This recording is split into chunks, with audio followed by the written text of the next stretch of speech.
Bonjour à toutes et tous. Bienvenue sur notre webinaire organisé par le Club RH de Ma Bonne Fée. On a le plaisir aujourd'hui d'être avec Laure et Cyril, côté CCLD et Act for Skills. Alors, en attendant que tout le monde prenne le temps de se connecter et de nous rejoindre, déjà merci d'avoir répondu aussi nombreux à ce sujet de marque employeur et de est-ce que c'est une campagne de com? Donc, où je vois que vous partagez comme nous l'envie de montrer qu'on peut aller en profondeur sur le sujet de la marque employeur et ne pas en faire seulement de l'affichage. Juste pour se présenter assez rapidement et le contexte, donc moi je suis Delphine Cochet, je suis la cofondatrice de Ma Bonne Fée et alors je vais partager, je suis rentrée un peu dans le vif du sujet. L'objectif aujourd'hui, nous on a créé le club RH pour vraiment partager des bonnes pratiques auprès de notre communauté de RH, puisque la mission de Ma Bonne Fée, c'est d'aider les entreprises à améliorer et valoriser leur stratégie de qualité de vie au travail et de diversité inclusion. Et dans ce contexte, ben, on est persuadé que ça fait partie intégrante de la marque employeur. C'est pour ça qu'on a voulu créer ce sujet et partager avec Laure et Cyril des bonnes pratiques sur ce qu'on peut faire en termes de marque employeur. Sans plus tarder, Laure, Cyril, je vous laisse vous présenter. Du coup, je vais commencer avant Cyril, hein. Galanterie oblige. Merci Delphine pour ton accueil et pour ce webinaire qui s'annonce incommensurable et génial. Donc, moi, je suis Laure Domingo, je suis la directrice marketing et communication de CCLD, donc cabinet de recrutement, mais pas que. On a aussi une partie agence média RH et je suis très contente voilà, de participer à ce webinaire et de vous présenter un peu les résultats, notamment de tout ce qu'on a fait en termes d'études jusqu'à maintenant et de positionner la marque employeur. Et donc, me concernant, Cyril Capel, je suis le CC de CCLD, initialement, pour la dirigeant, en tout cas dirigeant et cofondateur de ce cabinet. Et depuis une dizaine d'années, j'explique à tout le monde que je suis le hope de cette entreprise et de l'activité conseil, aujourd'hui des deux activités conseil de CCLD, donc une activité conseil RH sur le développement, conseil en évaluation et développement des compétences, et une activité média RH, plutôt centrée sur la communication et la marque employeur. Et c'est quoi le hope de tout ça? C'est le HAID, c'est un acronyme, hein, c'est Aid of People and Enthusiasm. Et j'explique qu'en fait, mon travail, c'est d'apporter, en tant qu'entrepreneur, hein, c'est d'apporter du plaisir dans l'entreprise, parce que le plaisir favorise l'engagement, qui favorise la performance. Je ne le fais pas que pour me faire plaisir, voilà, je le fais parce que je sais qu'à un moment donné, ça apporte des choses au niveau de la performance de la société.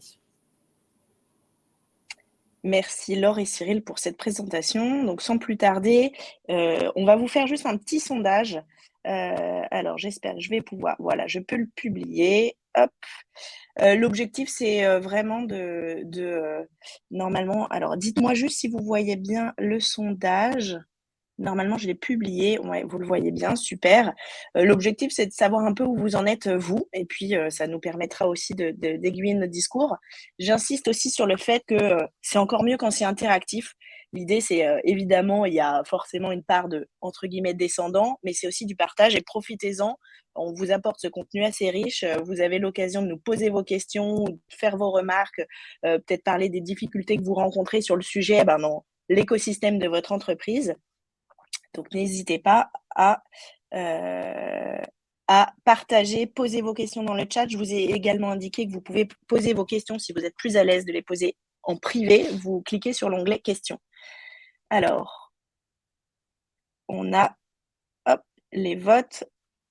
Donc, on a un mix, mais globalement, c'est surtout des personnes dont c'est la priorité numéro 1 qui sont déjà à fond, pour la moitié d'entre eux, et près de 30%, enfin en tout cas 26%, nulle part, d'où leur présence aujourd'hui.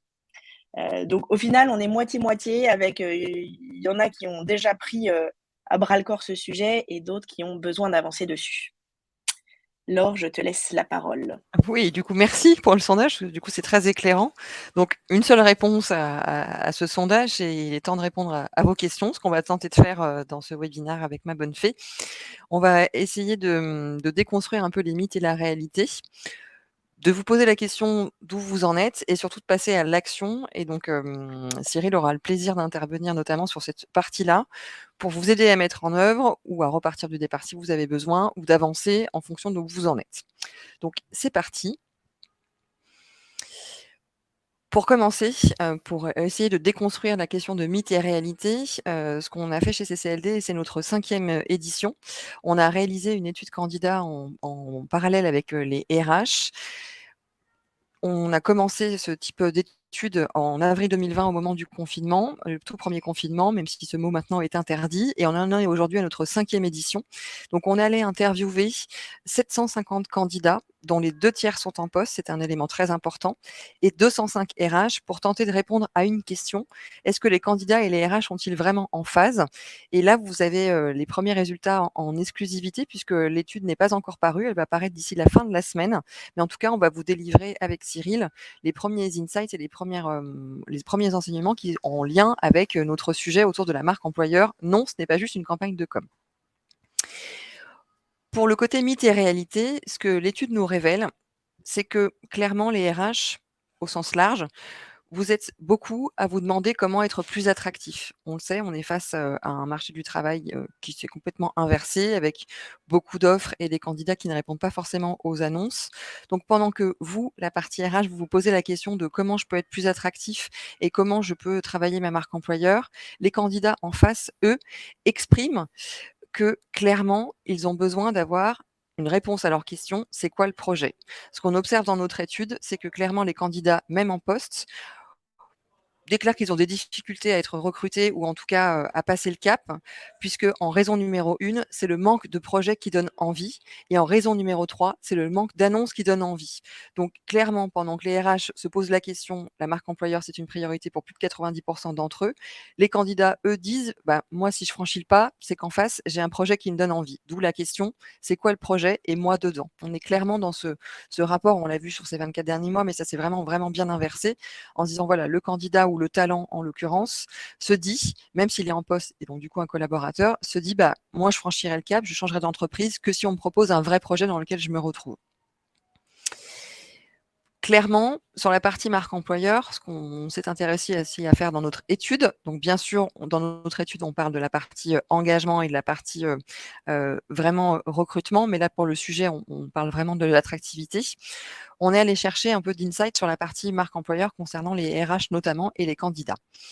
Clairement, je vous l'ai dit à l'instant, la marque employeur, c'est le défi 2022 pour vous, les RH et pour les entreprises en général. 82 des 205 RH interrogés disent et déclarent que la marque employeur, leur marque employeur, est leur priorité 2022. Cela dit, une fois qu'on a dit ça, on se rend compte qu'en fait les freins sont encore beaucoup trop nombreux. Ils disent: «Oui» et en fait, c'est la première partie, de la slide. On voit: «Oui, c'est une priorité pour moi sur, 2022», mais pour autant, en face, on a plein de freins. C'est-à-dire que le premier frein, c'est: «Oui, c'est une priorité pour moi, mais je ne suis pas le décisionnaire». Ce que ça veut dire derrière ça, c'est que les RH n'ont pas forcément complètement la main sur la marque employeur et que c'est bien encore trop souvent l'apanage de la communication.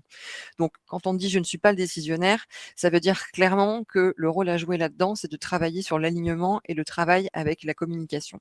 Le deuxième frein, c'est: «Oui, mais je dois embarquer le codir».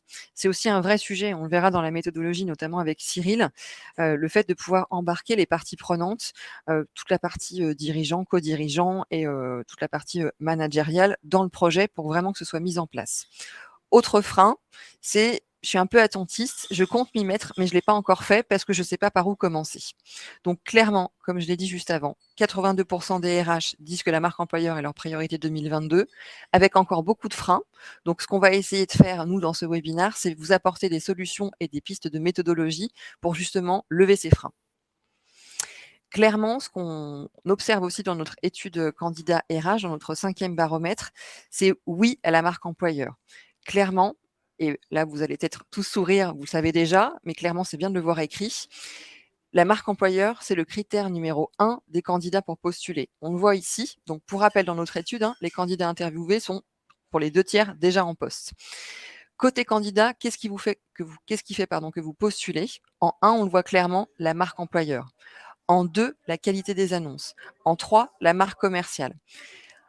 Donc clairement, pour qu'un candidat postule et décide de postuler sur une offre d'emploi qui l'intéresse, le premier sujet qu'il va le regarder, c'est la marque employeur. Et si on fait le rapprochement avec le côté projet qui donne envie, il faut que lui sente sur les réseaux sociaux de l'entreprise, sur le site carrière de l'entreprise et même dans les annonces, qu'il va s'y retrouver, que ça va correspondre à un projet dont il a envie et qui correspond à lui en tant que personne, à lui ou elle en tant que personne.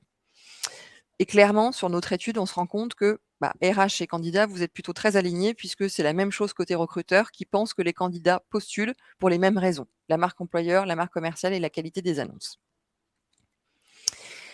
Bien sûr, la marque employeur, c'est pas uniquement pour attirer de nouveaux talents, sinon ce serait un peu restreint. C'est aussi un élément clé pour les collaborateurs. Pourquoi? Puisque la notion de marque employeur pour les collaborateurs a du sens, puisqu'elle développe le sentiment de fierté et d'appartenance. Et on a un chiffre qui ne vient pas de notre étude, mais qui vient d'un institut national, qui dit que 86% des salariés français pensent que la marque employeur ne correspond pas à la réalité.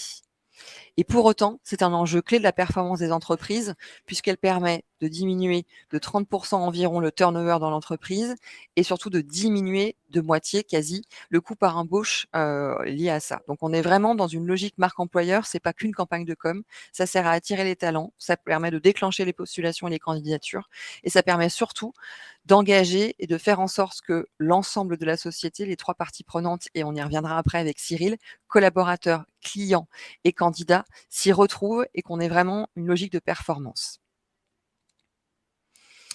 Pour finir et pour laisser la parole à Cyril, tout ça pour vous dire dans l'insight qu'on a regardé sur notre étude par rapport à la marque employeur, clairement, on est dans un paradoxe sur lequel il faut qu'on trouve une solution pour faire en sorte que l'offre et la demande s'y retrouvent entre candidats et entreprises.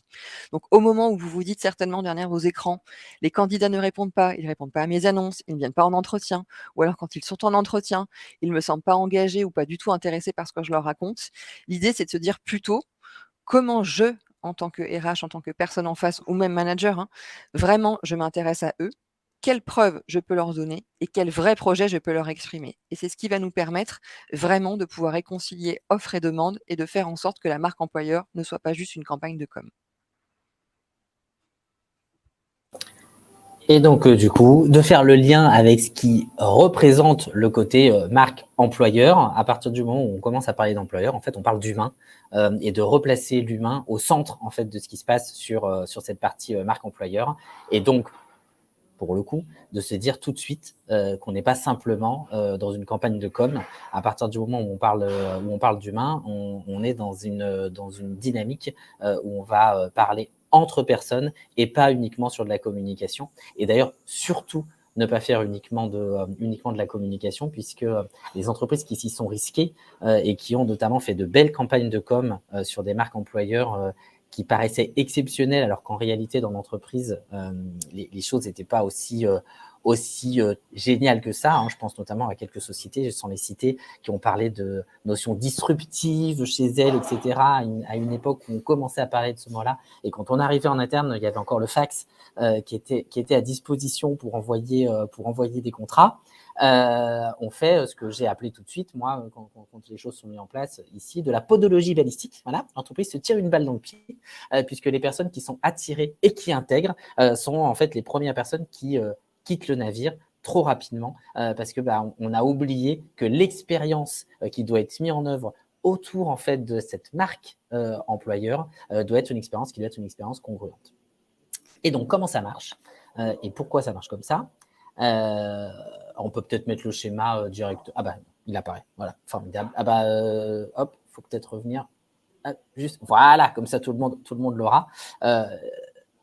Le rappel qui est important de faire, puisque depuis le début, on vous parle de marque employeur et on l'a fait exprès, on ne vous l'a pas défini. Ça vaut quand même de se redonner une définition.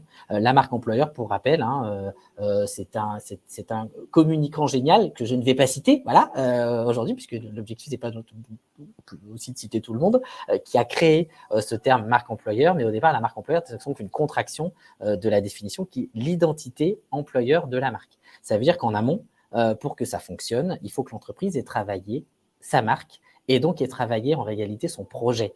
C'est ce qu'on disait tout à l'heure. Derrière la partie marque employeur, il y a une partie projet RH et projet d'entreprise. Et les trois piliers qui sont autour de cette combinaison employeur, vous les avez ici. Un, c'est l'ADN. Qu'est-ce qui compose les valeurs de l'entreprise?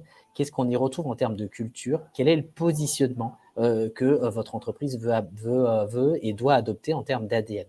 On n'aura pas, et ne travaillera pas avec les mêmes collaborateurs et on n'attirera pas les mêmes talents quand on décide d'avoir un positionnement dit premium, par exemple, ou un positionnement beaucoup plus généraliste. Si dans nos valeurs, je le fais exprès d'utiliser celle-ci parce que c'est une valeur qui est beaucoup utilisée par les entreprises, on inscrit le terme bienveillance et qu'on ne le définit pas, et qu'on licencie du monde, par exemple, il y a des personnes qui vous diront « Ah, mais c'est pas bienveillant d'avoir licencié ».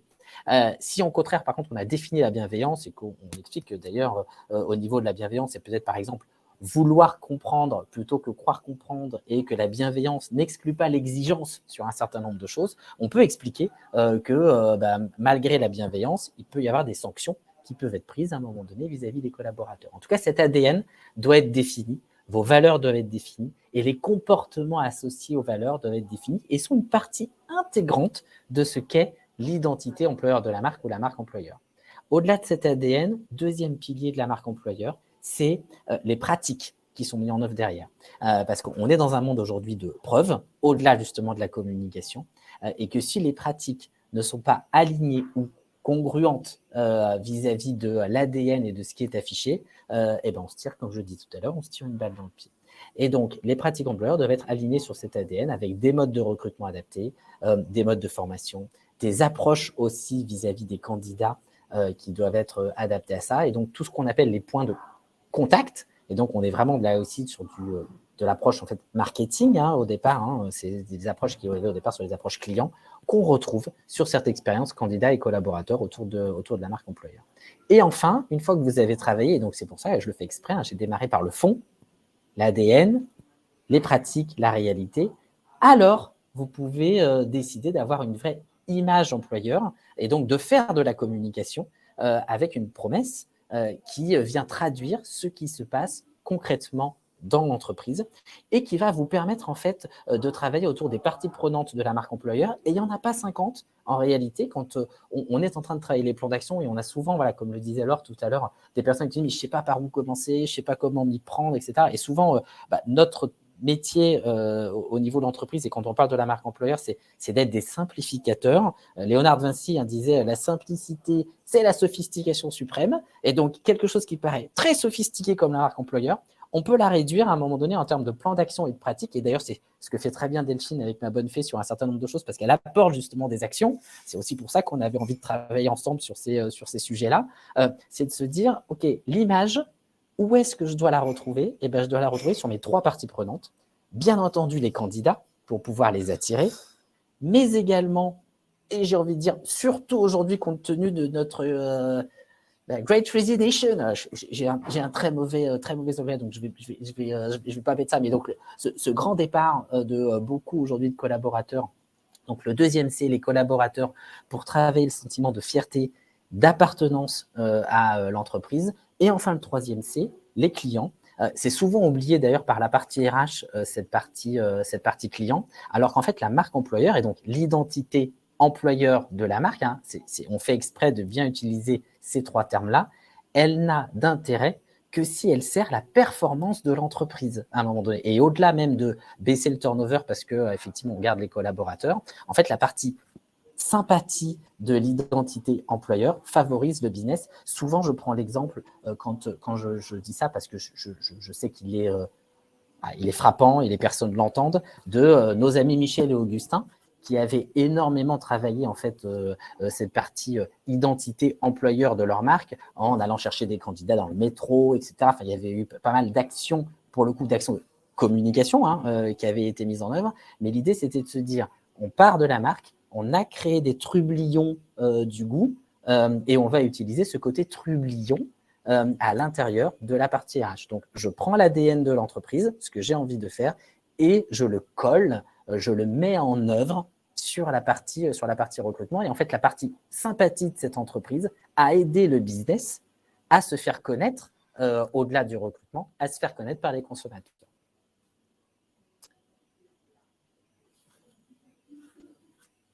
Et donc, voilà, j'attendais juste que les éléments arrivent à avancer. Et donc, une fois qu'on s'est dit ça, c'est de se dire, maintenant, cette identité employeur, comment est-ce que je la fais vivre auprès des 3 parties prenantes? Qu'est-ce que je peux mettre en œuvre pour les candidats, les collaborateurs et les clients pour que ça fonctionne? Et donc, c'est ici, effectivement, qu'on se dit, OK, quelles actions je vais pouvoir mettre en œuvre. Pour pouvoir le faire, et c'est là que commence en fait la réalité et la difficulté potentiellement des RH, c'est de se dire que pour que ça fonctionne, cette partie identité employeur de la marque, il faut accepter de changer. Et il faut accepter de se transformer. Et c'est souvent une des grosses difficultés des entreprises qui souhaitent travailler sur ce genre de choses, c'est qu'on ne sait pas encore comment faire pour que les personnes, et pour que notamment les codir, suivent le système et acceptent de se transformer. Et parce que pour que ça fonctionne, on le sait, aujourd'hui, une transformation d'entreprise doit d'abord commencer par la transformation des personnes elles-mêmes dans l'entreprise et donc des dirigeants de cette entreprise. Et il y a 3 choses sur lesquelles il faut commencer à travailler quand on décide d'avancer sur la marque employeur. 1, c'est d'accepter que les éléments qui vont être faits vont être des éléments où on va être obligé de travailler sur de la transparence. Or, il y a un certain nombre d'entreprises aujourd'hui qui pensent encore et qui croient que pour vivre heureux, il faut vivre caché. Voilà, je fais exprès d'utiliser cette expression parce qu'elle est encore souvent utilisée. Or, ça ne fonctionne pas quand on décide de travailler sa marque employeur. Il faut absolument réussir à se montrer transparent.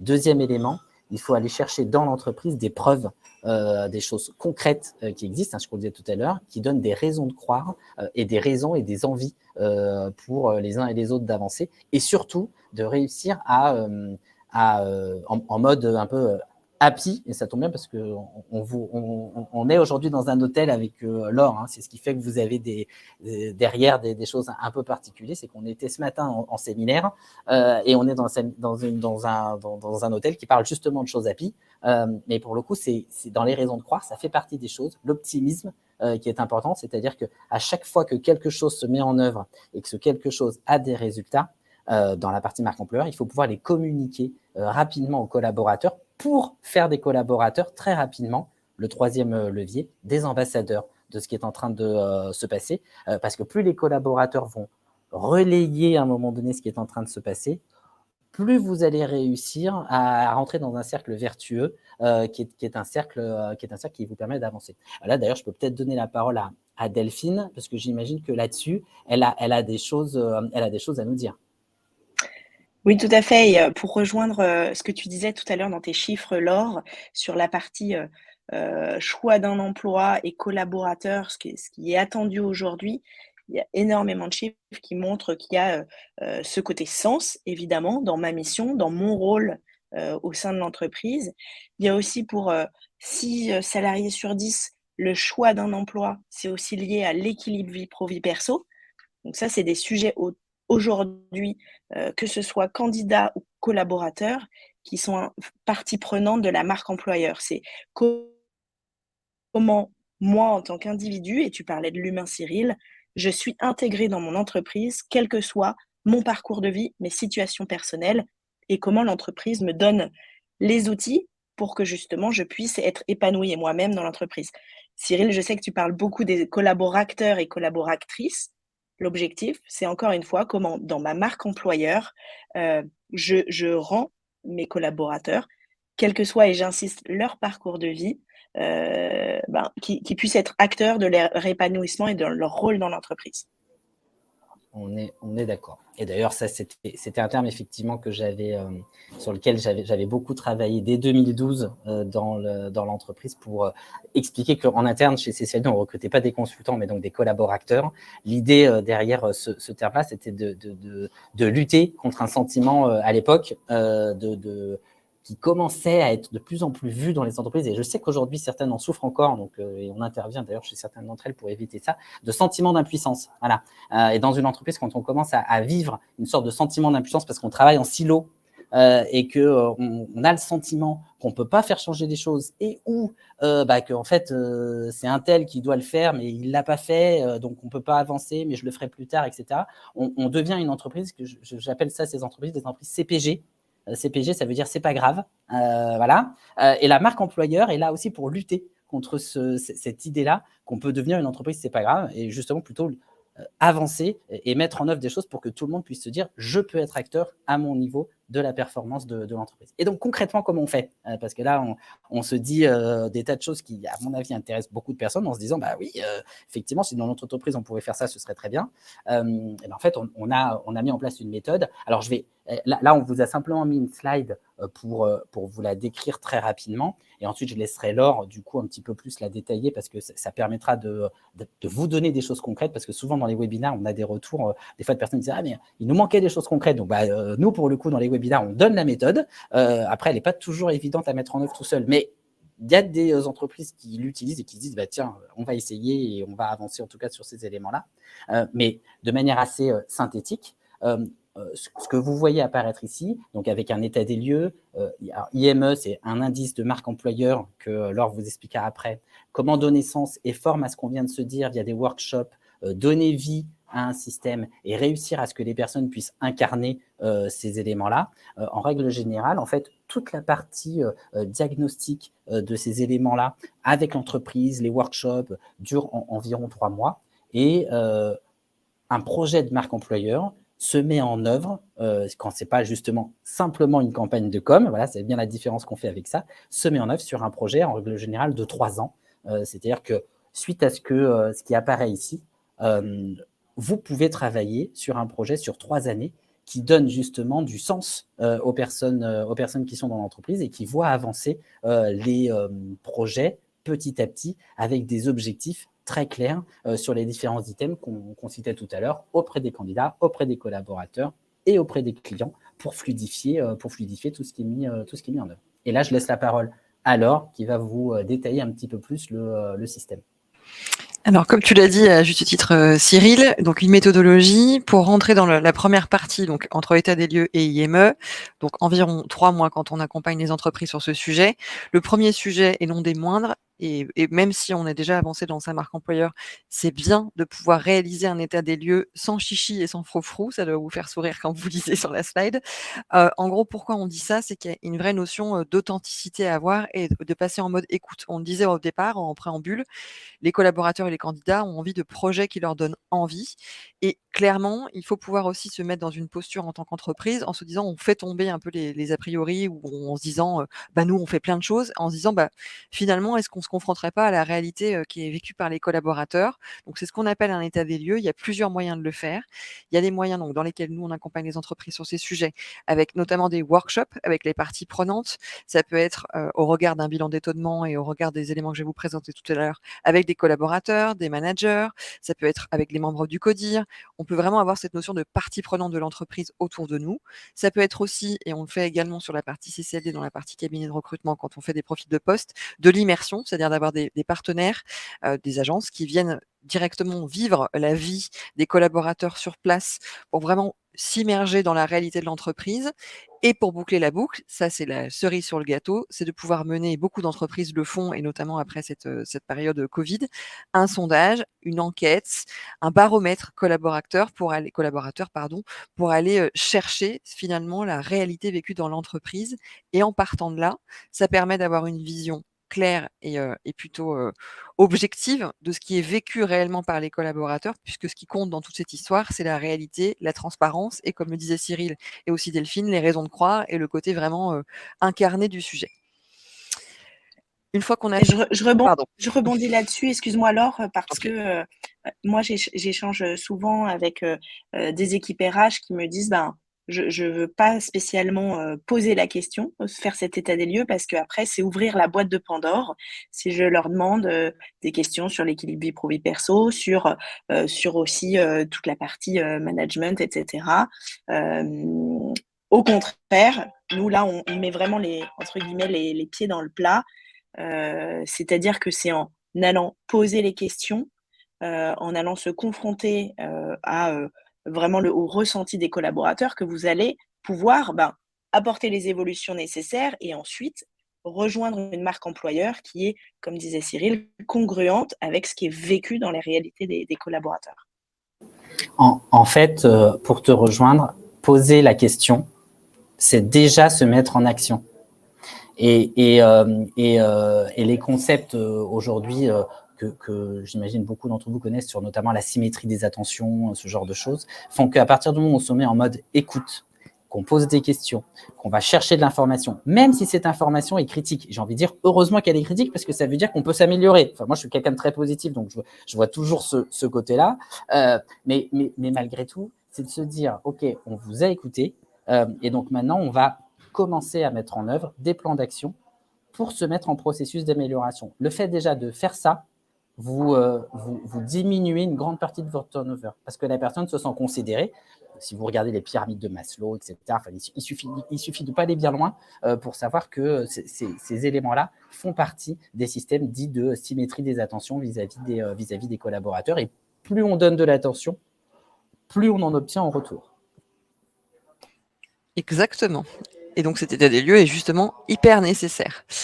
Une fois qu'on a cet état des lieux, nous on s'est dit notamment sur la partie CCLD et principalement pour l'agence Média RH, qu'il était important de scientifiser la démarche. Entre guillemets, une fois qu'on a réalisé l'état des lieux, ce qu'on aime faire et ce qu'on met en œuvre dans les entreprises, c'est l'indice de marque employeur ou IME qu'indiquait Cyril tout à l'heure.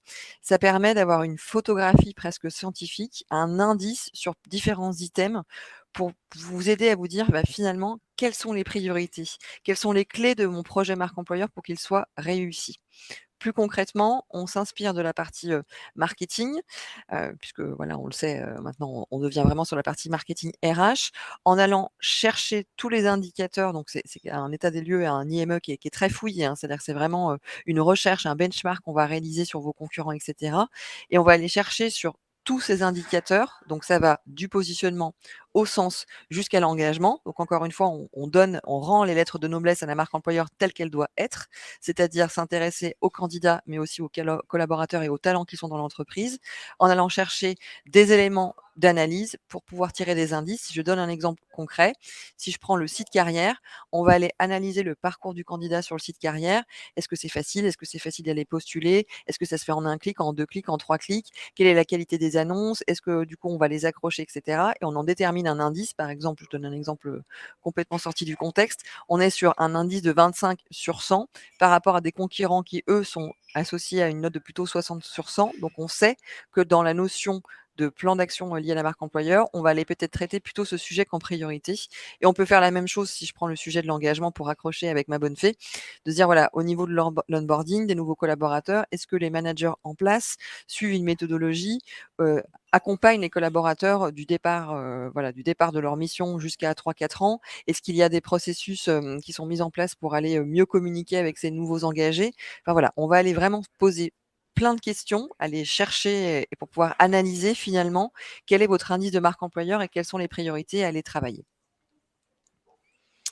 Ce qui me permet d'enchaîner sur la partie 2. Donc vous vous souvenez, on avait l'état des lieux, l'IME. Là maintenant, l'idée c'est de donner plutôt sens. Et pour donner sens, et on l'a dit encore tout à l'heure, je reviens toujours à ce même principe, impératif de se placer dans la peau des talents, quels qu'ils soient, collaborateurs ou candidats, pour vraiment s'adresser à eux de la bonne manière.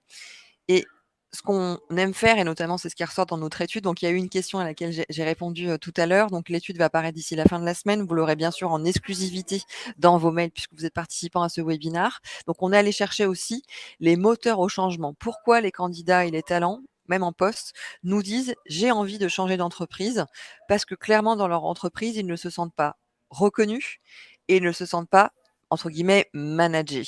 Ces deux critères, on les avait déjà mesurés l'année dernière en N-1 sur notre étude numéro 3, ils sont toujours à la même place. Donc un collaborateur en poste qui veut partir ou un candidat en recherche d'emploi, il est mu par ce souci de se dire je ne suis pas assez reconnu ou mon management ne me correspond pas.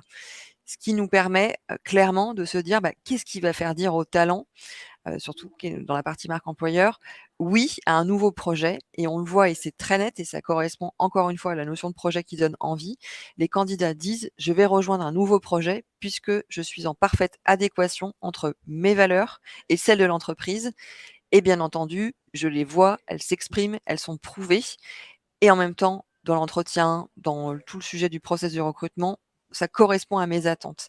Et c'est ça qui fait que dire que la marque employeur, c'est pas juste une campagne de com, c'est s'intéresser en 1 à l'état des lieux, en 2 à la partie finalement quelles sont nos cibles, à qui on s'adresse, comment vivent nos personnes à talent, qu'est-ce qu'ils attendent pour pouvoir vraiment leur apporter ce qu'ils attendent et faire matcher l'offre et la demande. Et allez, on va vous partager un petit tips parce qu'on aime bien partager des petits tips pendant les webinars. Laure, sur le deuxième élément de motivation, avait écrit rémunération. Moi, je dis toujours d'ailleurs que la rémunération n'est pas un facteur de motivation, c'est un facteur de démotivation. Parfois, on part pour une rémunération supérieure parce qu'on est venu nous chercher avec simplement cette dimension de rémunération, mais généralement, les personnes qui partent simplement pour quelques euros d'écart sont pas forcément engagés d'ailleurs dans l'autre entreprise, hein, c'est juste qu'ils sont partis pour quelques euros d'écart. Donc c'est en revanche, ça peut être démotivant de pas sentir qu'on est payé ou rémunéré à notre juste valeur. Mais il y a quand même malgré tout deux choses, et ça m'amuse toujours de dire ça, il y a deux choses qui font avancer le monde. C'est l'argent, potentiellement, voilà, mais c'est Coluche qui dit ça, et le sexe. Voilà, mais le sexe, moi, je ne l'écris pas comme vous pouvez l'imaginer, je l'écris comme il apparaît ici, S-E-C-C-S. Donc, quand vous le type, c'est quand vous vous posez la question des facteurs de motivation soit de vos talents, de personnes à talent ou de vos collaborateurs, vous devez réussir à les identifier autour de ces 5 éléments-là, donc sécurité, économie, confort, considération, sentiment. Les 3 premiers éléments, sécurité, économie, confort, étant des facteurs dits rationnels, considération et sentiment étant des facteurs dits irrationnels. Et souvent, quand on s'adresse à des RH, ils me disent bah oui, mais moi j'ai fait le job EVP, j'ai ma value proposition, etc. Mais en fait, souvent, les éléments sont autour de la sécurité, de l'économie, du confort, équilibre vie privée, vie pro. Je mets des choses très factuelles, je mets des points sur tout ça. Et on en oublie qu'en réalité, et ça les neurosciences ont le prouvé, hein, ce sont d'abord les émotions qui nous font acheter, et la partie rationnelle vient expliquer au cœur ce que le cœur a acheté au départ. Et en réalité, la partie considération et sentiment, donc considération, c'est l'estime de soi, l'estime des autres, et le sentiment, c'est la partie notamment innovante de l'entreprise, la partie singularité, qu'est-ce qui fait que je suis différent des autres, quel projet et sur quel projet j'adhère, qui au départ sont les éléments qui sont achetés. Et là, on peut faire le lien très rapidement avec ce que nous disaient les candidats au départ et qui correspond en tout point à ce que doit être la marque employeur au départ. C'est un projet. Quelle est l'ambition, la mission de l'entreprise qui est incarnée par la marque employeur. Il y a une marque qui incarne quelque chose et la marque employeur vient délivrer, vient décliner cet élément de vision au niveau RH dans l'entreprise. Et il faut absolument que dans le sexe, voilà, j'aime bien le faire exprès, généralement je retrouve de l'attention quand je dis ce mot-là, voilà. Il faut effectivement penser à chaque fois que l'élément au départ qui va faire que les personnes vont être accrochées à l'entreprise, ils vont commencer à s'engager soit dans un processus de recrutement, soit dans un processus d'évolution dans l'entreprise, c'est tout d'abord la partie écoute, considération et la partie innovation potentiellement de l'entreprise et son positionnement, ce que l'entreprise a envie d'apporter, ce que l'entreprise a envie d'apporter au monde. Et pour raccrocher aussi, effectivement, côté Ma Bonne Fée, dans cette partie sexe, voilà, comme ça je l'aurais placé au moins une fois. On s'intègre aussi sur la partie considération. Encore une fois, c'est considération de moi en tant qu'humain, en tant que personne, avec mon parcours de vie, si je suis jeune parent, si je suis salarié aidant, si voilà, quelle que soit ma situation de diversité et d'inclusion, d'être inclus en tant que personne entière. Et donc ça doit faire partie à la fois, comme on disait, d'éléments très rationnels de mise en place. Je mets en place une politique parentalité, de soutien, je mets en place toute la partie accompagnement, risques psychosociaux, etc. Mais aussi, j'ai le sentiment, même si j'ai pas forcément besoin d'être accompagnée par un psychologue, mais j'ai le sentiment que si aujourd'hui j'ai un coup de mou dans mon entreprise, j'ai les moyens d'être accompagnée et j'ai le droit d'avoir un coup de mou ou d'être en situation de fragilité. Et je le bénéficie de cet élément-là par quelque chose qui, en termes d'innovation notamment, est potentiellement une appli, en tout cas, il y a un site, etc., sur lequel je peux être connecté quand je veux. Et donc, on est dans un système aujourd'hui qui correspond aussi à cette partie innovation innovante qui peuvent être attendues à un moment donné par les collaborateurs. Donc, c'est d'ailleurs aussi pour ça que voilà, je passe mon temps à dire qu'il y a un intérêt. Alors, il faut qu'il y ait du contenu, bien entendu, parce que si c'est juste bullshit, ça n'a aucun sens. Mais à partir du moment où l'entreprise apporte quelque chose et se fait accompagner par ce que tu mets en œuvre, notamment Delphine, via Ma Bonne Fée, il y a des choses à aller chercher du coup avec le système quand toute l'action est pensée dans une structuration globale et qu'elle fait partie d'un projet, notamment un projet à 3 ans. Ce qui fait une magnifique transition sur la suite. Une fois qu'on a travaillé finalement le fond, la réalité et qu'on apporte des caractères de preuve et qu'on les dit, qu'on se soit notamment si les entreprises utilisent Ma Bonne Fée pour les collaborateurs, on a un vrai élément de preuve. Maintenant, il est nécessaire de poser une promesse puisqu'on a le socle. Maintenant, il faut poser une promesse en ce qu'on a appelé aussi dans l'étape 3, définir les contours de votre identité employeur. Ce que ça veut dire concrètement, c'est ce qu'on appelle finalement une plateforme d'identité employeur de la marque qui repose sur 4 piliers essentiels pour en définir une signature. Signature, c'est ce que vous voyez au milieu, c'est le je suis. Cyril, on reviendra juste après sur l'illustration de cette promesse pour que ça vous paraisse plus clair. On a accompagné une filiale du groupe Actual auquel nous appartenons sur la partie médicale et donc on a travaillé avec eux sur une fois qu'on avait fait l'état des lieux, le fond, etc., avec la réalité, sur finalement qui ils sont, donc leur signature, donc sourceur engagé de soignants. Je vais laisser la liberté à Cyril de l'expliquer en détail juste après, en se reposant sur 4 éléments clés. Quelle est ma vision? Qu'est-ce que je vois en tant qu'entreprise? Quelle est ma mission? Qu'est-ce que je fais en tant qu'entreprise? Quelle est ma promesse? Qu'est-ce que je dis? Et quelles sont mes valeurs? Qu'est-ce que j'incarne? Tout ça pour vous dire que ce joli triptyque n'est finalement que le fondement de l'identité employeur de la marque et qui permet véritablement de définir une signature que vous puissiez incarner, dans laquelle vos collaborateurs s'y retrouvent, mais aussi les candidats et aussi les clients. La preuve en image. Pour toi, Cyril. Oui, juste pour illustrer, mais pour que vous compreniez pourquoi l'idée, à un moment donné, pour cette société-là, mais on aurait pu vous en donner des tas d'autres, mais de sourceurs engagés de soignants, c'est parce que c'est une petite structure, pour le coup, qui travaille sur un marché où il y a des très gros, et donc le moyen de se différencier et d'attirer des personnes justement qui pourront correspondre à ce que l'entreprise a besoin, c'était de dire, en fait, nous, on est peut-être plus petits, mais du coup, on va en faire une force. Comment on va faire d'un pépin une pépite? On va le faire du fait qu'on est plus petit en disant qu'on est plus agile, qu'on est plus malin, et que du coup, on va être capable d'aller piocher à l'intérieur de besoins des personnes qui vont être différentes. On n'est pas les mieux placés non plus peut-être en termes d'évaluation dans cette structure, donc on ne va pas dire qu'on est des super évaluateurs. Par contre, on va dire qu'on est des très bons en termes de sourcing, et donc on va être des sourceurs pour aller chercher, pas n'importe qui, pas des talents, mais vraiment des personnes qui ont envie d'être dans ce métier de soignant, pour le coup, et on a fait exprès d'utiliser ce terme-là, qui est un terme un peu plus générique, alors que la plupart des entreprises dans le secteur expliquent qu'ils recrutent, du personnel hospitalier. Nous, on est allé sur quelque chose qui permettait de dire qu'en fait, c'est des gens qui sont autour du métier du soin, avec un côté engagé. Et l'idée du terme engagé, c'était pas aussi utilisé pour rien. C'était pour dire que dans ce secteur, aujourd'hui, il y a une telle pénurie de talents que certaines sociétés font un peu n'importe quoi. Ils s'amusent à mettre des taux, des machins, des choses énormes. Là où en fait cette entreprise disait, en fait, nous, on va véritablement faire en fonction d'engagements sociétaux et d'engagements éthiques forts vis-à-vis des personnes avec lesquelles on va travailler, et on n'est pas là pour s'enrichir nous, on est là pour permettre à un moment donné que le marché puisse fonctionner, que l'offre et la demande puissent fonctionner. Et donc, en fait, le terme permettait de regrouper les différents éléments. Et donc derrière, pour que visuellement on puisse retrouver ces éléments-là, vous avez vu, on a pu jouer notamment autour d'un stéthoscope avec un cœur au milieu pour que visuellement on retrouve ce système-là. Alors là, vous voyez des high stock photos, mais en fait, il est prévu, et c'est ce qui est en train d'être mis en œuvre chez eux, que les collaborateurs de l'entreprise utilisent la loupe comme c'est utilisé pour cette personne, mais avec un stéthoscope, c'est-à-dire que c'est le stéthoscope qui va leur permettre d'utiliser la loupe. Et en fait, toutes les photos sur les réseaux sociaux vont être des personnes avec ce stéthoscope qui est en train d'être un sourceur engagé de soignants. Et donc, l'utilisation des valeurs, vous voyez, avec des personnes qui permettent d'utiliser des phrases un peu fortes, comme prendre soin de ceux qui prennent soin de nous, pour se dire, on va se positionner de cette manière-là.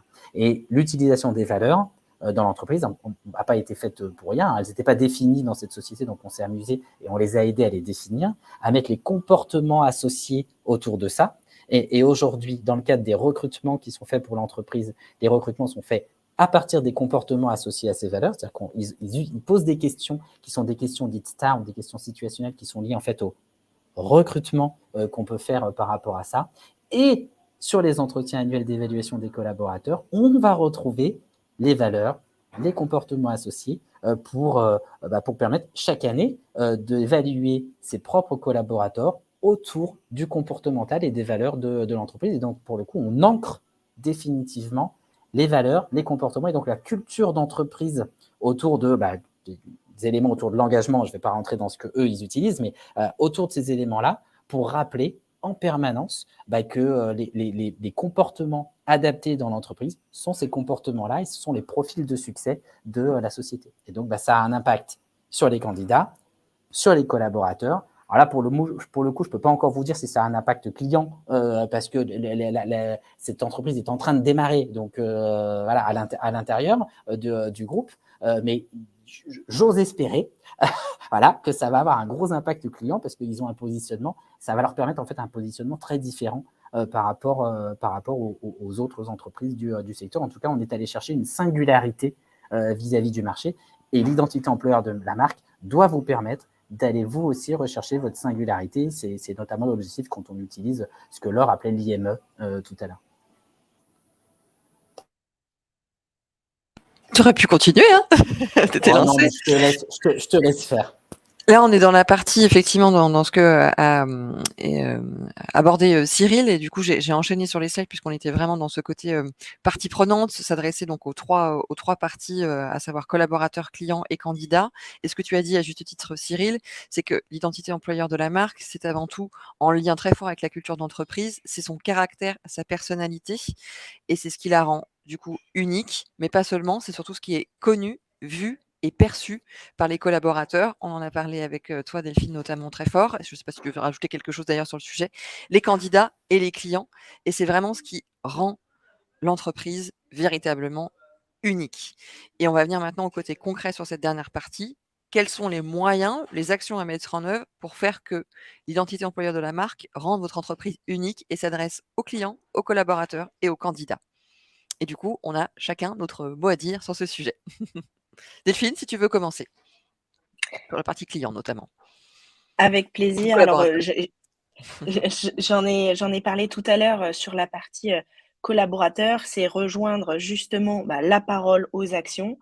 C'est comment dans ma politique RH et notamment sur alors les sujets qui, moi, me parlent de diversité, inclusion, de qualité de vie au travail, comment je crée dans la culture d'entreprise, comment je sensibilise sur ces sujets, qu'est-ce que je mets en place. Donc, effectivement, toute la partie sensibilisation, toute la partie aussi accès à des ressources quand une personne, un collaborateur ou collaboratrice justement on peut se retrouver dans des situations particulières et si l'équipe managériale n'est pas forcément la mieux placée, qui je peux aller voir d'autre? Quelles sont mes ressources dans l'entreprise? Quelles sont mes ressources externes?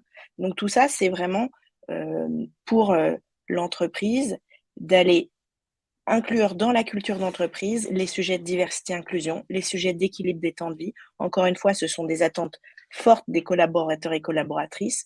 C'est comment je l'inclus en plus dans mes accords obligatoires. Alors évidemment, en fonction de la taille de l'entreprise, mais comment je fais de mes accords obligatoires aussi partie prenante de toute cette marque employeur. En fait, encore une fois, la marque employeur, elle doit aller chercher même, c'est dedans que s'incarnent même les obligations. Je vais parler très concrètement de tout ce qui va être autour du handicap, de la sensibilisation, le harcèlement, les agissements sexistes. En fait, tout ça, non seulement c'est obligatoire, mais si en plus vous l'incluez de manière forte dans vos actions, dans la culture d'entreprise, ça devient un pan énorme de votre marque employeur. Donc voilà, c'est pour résumer, comme je vois que l'heure tourne, c'est vraiment qu'est-ce que je peux mettre comme plan d'action pour accompagner la santé mentale de mes salariés, pour accompagner leur équilibre vie pro, vie perso, pour accompagner le management aussi sur ces sujets. Tu en as beaucoup parlé et une des causes de départ de ces collaborateurs, c'est le manager. Sauf qu'aujourd'hui, on a beaucoup de managers qui ne sont pas forcément outillés sur la partie plus soft skills. ils ou elles peuvent avoir les compétences de leur métier, mais pas forcément l'accompagnement de l'individu en lui-même, de l'individu qui est dans une situation de fragilité, de difficulté, qui vit un deuil, qui vit, la parentalité, donc c'est comment j'outille aussi, et encore une fois, ça rejoint le sujet de culture d'entreprise, mes managers. Voilà sur la partie, purement collaborateur. Cyril, si tu veux terminer sur les clients, je vais peut-être aborder le sujet annonce candidat. Clairement, sur la partie candidat qui est à gauche de votre écran dans ce cercle vertueux, donc Delphine, tu as beaucoup parlé des collaborateurs et c'est tout à fait vrai. C'est qu'est-ce qu'on incarne, qu'est-ce qu'on vit et comment on aide, donc comment on accompagne les collaborateurs. Sur la partie candidat, c'est important, une fois qu'on a fait tout ce travail, qu'on a travaillé en amont, d'exprimer votre proposition de valeur. Et il y a un sujet pour ça, et on l'a vu au démarrage, qui fait postuler aussi les candidats, c'est la qualité des annonces. Il y a un sujet primordial, c'est la notion de qualité de vos annonces et de rédaction des annonces. Et donc, ce qu'on aime faire, nous, et c'est d'ailleurs ce qu'on a mis en place sur ces dernières années avec CCLD sur la partie cabinet de recrutement, c'est qu'on travaille vraiment les annonces pour incarner, notamment sur nos recrutements internes pour la partie cabinet de recrutement, qu'on a beaucoup, c'est de pouvoir vraiment incarner la réalité de l'entreprise dans nos annonces, et ça passe par des techniques de rédaction sur lesquelles on accompagne aussi nos clients, parce que l'objectif, c'est vraiment d'être sur le bon moment, le bon endroit et la bonne cible. Il n'y a rien de pire qu'une annonce qui a été rédigée avec beaucoup d'attention, mais qui finalement ne s'adresse pas aux candidats, parce que du coup, ça ne décroche pas un volume de candidatures suffisant. Donc, on a fait le triptyque collaborateur, candidat, et du coup, pour toi, Cyril, la partie client. Pour rebondir déjà par exemple sur les annonces, sur cette partie client, il faut savoir que les job boards, quand ils sont bien utilisés notamment, et où les métamoteurs un type Indeed sont des super moyens de référencement ou d'améliorer le référencement de votre entreprise et donc votre business. Quand on présente correctement une entreprise, parce qu'on a travaillé notre pitch employeur sur la présentation et qu'on a quelque chose de chouette, de sympa, d'innovant, d'impactant à l'intérieur de cette annonce, en fait, on augmente forcément son business, parce qu'une entreprise qui est en train de recruter, qui communique, est une entreprise en fait qui va bien dans l'inconscient collectif. Et en plus, ça permet de remonter sur les différents moteurs de recherche. Donc ça, c'est le premier élément sur la partie business. Le deuxième élément, quand on met en place ces on va dire ces recherches, notamment auprès du marché véritablement, et qu'on crée les bons points de contact qui correspondent à un moment donné à sa marque et donc à sa marque employeur, ces points de contact sont des points de contact qui sont optimisés. Et en fait, l'expérience candidat est une expérience comme l'expérience client qui permet en fait d'améliorer le retour client vis-à-vis de ses propres clients dans l'entreprise. Les premiers à s'en être aperçus, et c'est comme ça aujourd'hui qu'on a fini par travailler du marketing et travailler après en profondeur sur les éléments d'expérience et de vécu dans l'entreprise. Les premiers à l'avoir utilisé et vécu, c'est la grande distribution.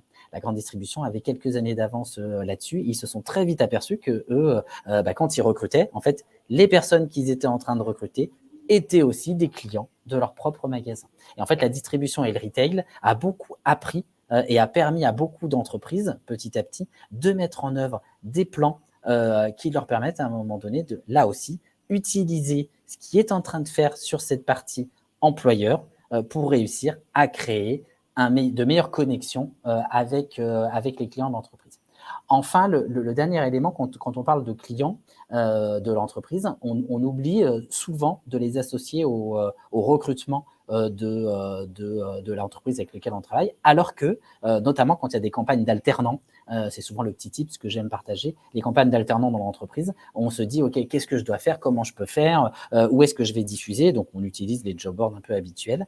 Il y a une chose que je conseille moi régulièrement aux clients avec lesquels je travaille, c'est de dire, mais dans vos clients, il y a certainement des parents qui ont des enfants, qui sont à la recherche d'alternance et qui parfois ont du mal à les trouver. Vous-même, vous êtes en recherche. Vous pouvez avoir une action positive vis-à-vis de vos clients en communiquant sur le fait que vous êtes en train de rechercher des alternants et en leur disant, tiens, si dans vos amis, vos familles, etc., en mode un peu cooptation, vous avez des personnes qui en ce moment sont en train de rechercher des alternants, n'hésitez pas à nous les envoyer et on les recevra comme les autres personnes à l'intérieur de choses. Faut pas privilégier à un moment donné ces personnes, il faut les prévenir qu'ils rentreront dans un process de recrutement qui sera égalitaire, comme tout le monde, mais vous les incluez à l'intérieur des choses et en fait, cette petite marque de sympathie et ou d'attention, je reviens sur mon côté symétrie des attentions, fait que en fait, ce client-là repensera à vous parce qu'il donnera à votre marque un caractère sympathique de l'élément que vous avez mis en œuvre en lui proposant quelque chose. Voilà, pour vous donner quelques exemples, comment est-ce qu'on peut utiliser les clients à l'intérieur de la marque employeur de l'entreprise. Et quand vous communiquez même sur vos collaborateurs, tout à l'heure j'utilisais le terme un peu happy, etc., mais sur le fait qu'ils expliquent pourquoi ils sont engagés, etc., sur les réseaux sociaux, en fait, vous êtes en train de faire de la marque employeur, et ce côté marque employeur vu par les autres entreprises est aussi une marque qui doit permettre plutôt de choisir votre marque, et donc de ce qu'on appelle au niveau marketing ou communication, de créer la préférence. Vous êtes en train de créer la préférence à votre marque en utilisant en fait votre marque employeur.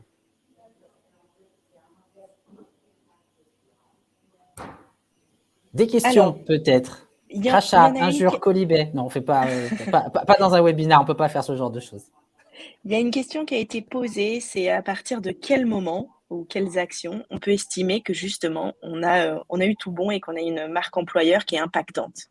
En gros, comment on mesure tu donnais l'exemple que ça marche et qu'on est en bonne voie. Justement, tout à l'heure, c'est rigolo qu'on ait cette question. Tout à l'heure, Laure disait, les RH, souvent qu'on rencontre, nous disent, mais je ne sais pas si tout ce que j'ai mis en place a les effets escomptés. En fait, pourquoi ils se posent ces questions? Parce qu'en fait, quand ils ont démarré le projet, ils ne se sont pas donné de KPI en face de ça. C'est-à-dire qu'on n'a pas donné de mesure de réussite. Or, quand on démarre le projet, il faut absolument se donner des mesures de réussite parce que, un peu comme pour le coup, alors là, même si on a dit que ce n'était pas un plan de communication, mais un peu comme la communication, la marque employeur est un puissant fond. C'est-à-dire que plus aussi on va donner, et plus on va faire des choses pour les candidats, pour les collaborateurs et pour nos clients, plus ils vont s'attendre aussi à ce qu'on fasse encore de nouvelles choses, qu'on avance, qu'on s'engage, qu'on crée des nouveautés. Et donc, si on ne se crée pas au départ, on va dire entre 3 et 5 mesures de réussite. Par contre, il ne faut pas en faire plus parce que derrière, il faut pouvoir les contrôler, les suivre, valider la conformité de tout ça. Mais si on ne les crée pas au début, en fait, on peut devenir, sur cet item-là, des éternels insatisfaits. Donc souvent, je donne moi les items de type, OK, est-ce qu'on va baisser notre turnover ? Est-ce qu'on va augmenter, par exemple, le volume de candidatures reçues et ou le volume de candidatures cible, c'est-à-dire qu'on va avoir un taux de conversion candidat, appel téléphonique par exemple de ces candidats qui va augmenter. Et au niveau des clients, est-ce que les leads qui remontent, et souvent on sait en fait dans les leads qui sont en train de remonter par quel biais ils sont remontés, est-ce que les personnes nous disent en fait j'ai vu à un moment donné que vous aviez une présentation qui était plutôt sympathique. Généralement quand on entend présentation sympathique, c'est pas toujours le côté marque corporate, c'est souvent en fait lié à la partie recrutement et la partie collaborateur qui se présente. Donc là, c'est des exemples de mesures de réussite, mais en fait, il faut dans l'idéal, après, si ça n'a pas été fait, c'est pas grave, ça peut être fait après, mais il faut calibrer des mesures de réussite et se les donner comme objectif en se disant, tiens, en 2023, voilà le chiffre qu'on se donne. Et là, ça permet en tout cas de mesurer si les actions qu'on a mises en œuvre portent des effets et ont des résultats. Est-ce que ça répondait à votre question ? question ? J'espère que j'ai répondu. C'est ça que j'ai répondu à la question. J'ajouterais, alors je ne sais pas si c'est les indicateurs que tu vois également souvent, côté collaborateur, c'est les fameux, et on reprend encore les codes du marketing, le fameux INPS, Employee Net Promoter Score, qui peut être un des indicateurs mesurés, c'est-à-dire est-ce que les collaborateurs recommanderaient l'entreprise à leur entourage, et évidemment, si on a un mauvais score, il y a des choses à faire pour s'améliorer. Et je l'utilise en règle générale que quand on commence à mettre en œuvre, nous, des projets, parce que c'est assez rare encore aujourd'hui qu'on ait des entreprises qui aient mis en place cet indicateur. C'est-à-dire qu'on le retrouve beaucoup sur la partie client B2B, mais pas sur la partie, ce que moi j'appelle le B2E, Business to Employee. Voilà. Oui. Donc, il est en B2B, mais pas en B2E. C'est très, très rare. Mais quand l'entreprise peut le faire, il faut y aller. C'est un super indicateur. Alors, il est l'heure. Est-ce qu'il y a une dernière question? Alors, moi, avant que vous partiez tous, je vais vous faire un petit sondage. L'objectif, c'est quand même de savoir si ça vous a été utile, ce qu'on vous a partagé aujourd'hui. Donc, je vous publie un sondage. Je vous laisse quelques minutes juste avant de nous quitter sur ce que vous en pensez sur la marque employeur. Est-ce que pour vous, ça reste de la com? Est-ce qu'il y a du boulot? Est-ce que vous pensez que vous avez besoin de ressources internes ou externes? Ou est-ce que vous êtes bon, c'est dans la bonne lignée de ce que vous aviez en tête? Et on vous laisse également nos coordonnées. N'hésitez pas à nous contacter si vous avez des questions. On se fera un plaisir de vous apporter des éléments de réponse. Je crois que Laure, comme tu disais, vous enverrez également prochainement les résultats de l'étude que vous publiez côté candidat et RH. Tout à fait, d'ici la fin de la semaine. Génial. Donc, je vais clôturer le sondage. Est-ce que tout le monde a bien cliqué? J'attends 10 secondes et hop.